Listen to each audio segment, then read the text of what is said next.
Hey YouTube, welcome to Trevor's Final World. I'm digging my new shirt. I just wish it wasn't a 2XL. Man, I need to lose 10 pounds, like seriously. But I love the detail on this Iron Maiden shirt.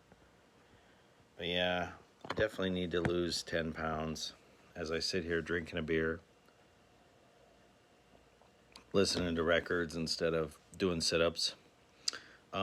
But tonight I want to talk. Every once in a while I come up with what I feel is like a vinyl record investment idea, and it's just an idea. It doesn't mean it's going to make money.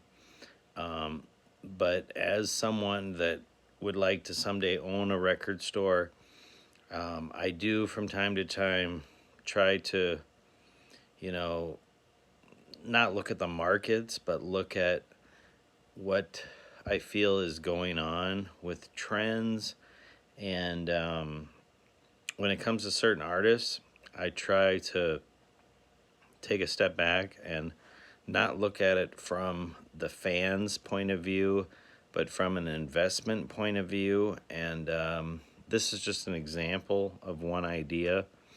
So, Taylor Swift just got married. Congratulations again to Taylor and Travis.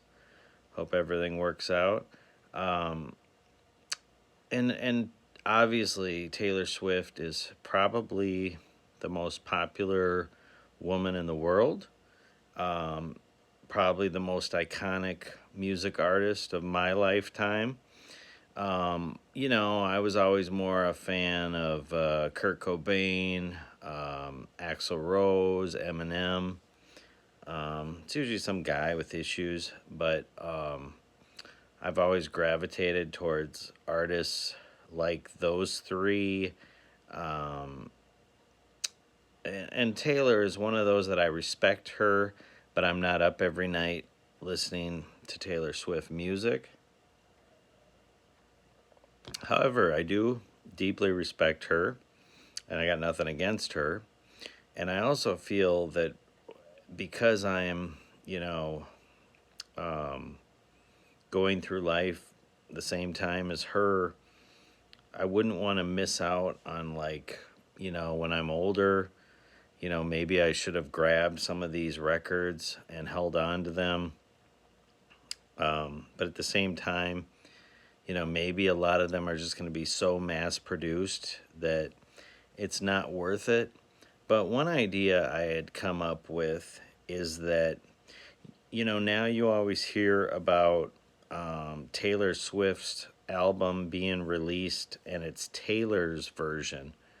And what that is, obviously, most Swifties already know what I'm talking about, and I'll keep it short and sweet.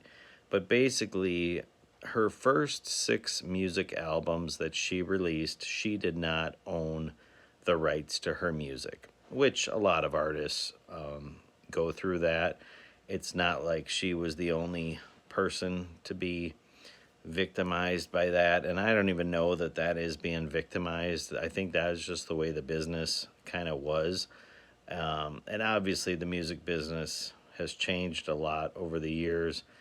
And now she does own the rights to her music. If she releases an album, she like her last one, the Tortured Poets Department, she owns the rights. She, gets a lot of the royalties, etc., etc. But on her first 6 albums, basically someone else owned the rights. Well, then once she was able to go to court, get the rights to her music, she then re-released Taylor's version of those albums. Now, for those 6 albums, she has not done all 6. She has done 4 of them. So, like, the 6 that I'm talking about are her debut album, which I actually like. Most people do not like it.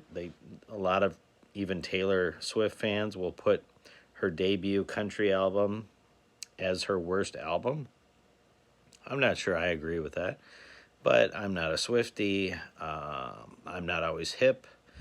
and I'm not her target market, so I don't think anybody cares what I think. But anyways, there is no Taylor's version of her debut country album. So basically, if you get this record, it is not, a Taylor version. And then the other one that she has not redone is Reputation. However, she has redone 4 of her albums. So, like her album Fearless originally came out in 2008. The Taylor version came out 2021. So, basically, 13 years later, she re released her version of it, which is kind of weird. I mean, it's such a long time that, like, do these songs really have the same meaning 13 years later? And I think it's just more out of principle that she wanted it to be her version. Another one, like Speak Now, came out 2010. She re-released it 2023.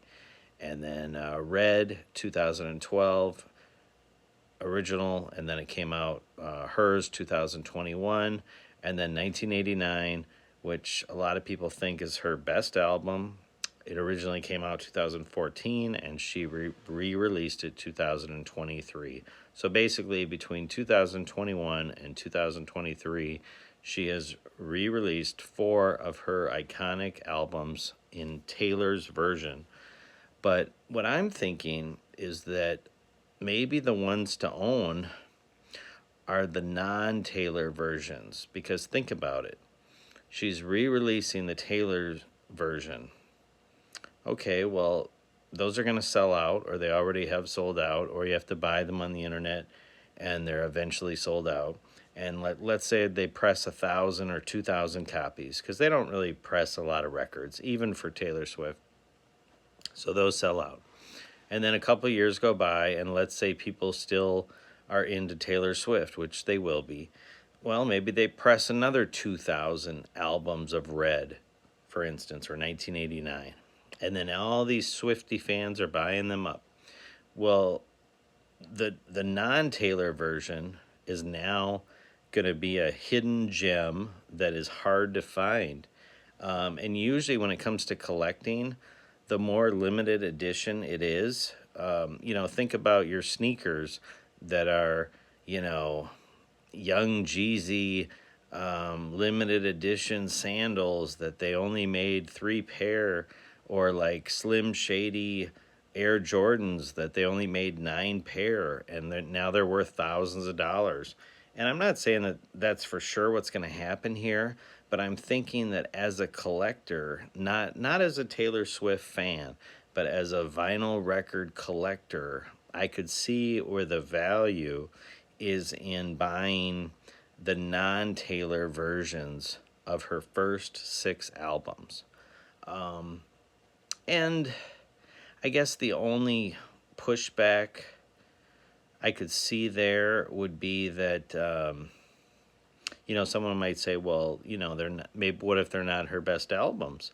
Well, I mean, I know I'm not a Swiftie, but I would say that her top 4 albums, when I look at like rankings and I look at people's opinions, most people, their top 4 albums for her are like number 1 being 1989, number 2 being Folklore, number 3 Red, and number 4 Midnights. Obviously, that's not everybody's opinion, but that is like a majority of people. Well, out of those 4 albums, you could have 1989 and Red. You could have the non-Taylor version. So you'd be getting 2 out of her 4 most iconic albums. And, maybe years from now, those are worth lots of money. And maybe they're not. Maybe this theory doesn't make any sense. And I'm going to make a part 2 to this video here in a sec. My thing times out after 10 minutes. So I'm going to start with part 2 here right now.